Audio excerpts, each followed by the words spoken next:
দক্ষিণ এশিয়ার ভূ রাজনীতিতে নতুন মোড় আনার ইঙ্গিত দিয়েছে পাকিস্তান। বাংলাদেশকে সঙ্গে নিয়ে একটি শক্তিশালী নিরাপত্তা জোট গঠনের আগ্রহ প্রকাশ করেছে পাকিস্তান।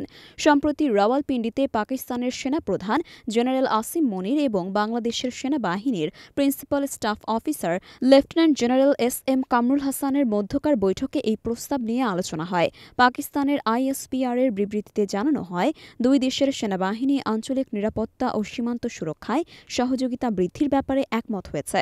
বাংলাদেশ ও পাকিস্তানের সম্পর্ক ঐতিহাসিকভাবেই জটিল।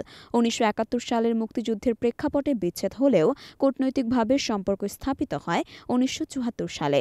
পরবর্তী দশকগুলোতে উভয় দেশ বিভিন্ন ক্ষেত্রে সম্পর্ক উন্নয়নের চেষ্টা করলেও ১৯৭১ সালের ইতিহাসের স্মৃতি দুই দেশের সম্পর্ককে স্থায়ীভাবে প্রভাবিত করেছে। তবে সাম্প্রতিক সময়ে বৈশ্বিক শক্তি ভারসাম্যে পরিবর্তনের প্রেক্ষাপটে আঞ্চলিক সহযোগিতার প্রয়োজনীয়তা আরও জোরালো হয়েছে।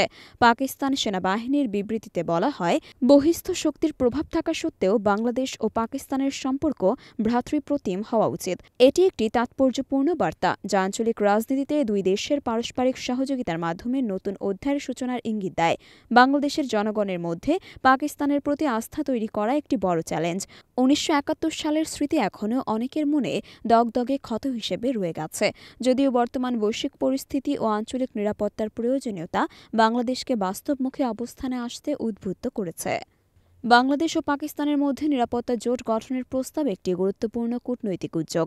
এটি শুধু আঞ্চলিক নিরাপত্তা বাড়ানোর ক্ষেত্রেই নয়, দুই দেশের মধ্যে দীর্ঘদিনের বিরোধ মেটানোর একটি সুযোগ হতে পারে। তবে এ ধরনের উদ্যোগ সফল করতে হলে উভয় দেশকে বিশ্বাস আর আস্থার সেতু তৈরি করতে হবে এবং জনগণের মতামতকে গুরুত্ব দিতে হবে।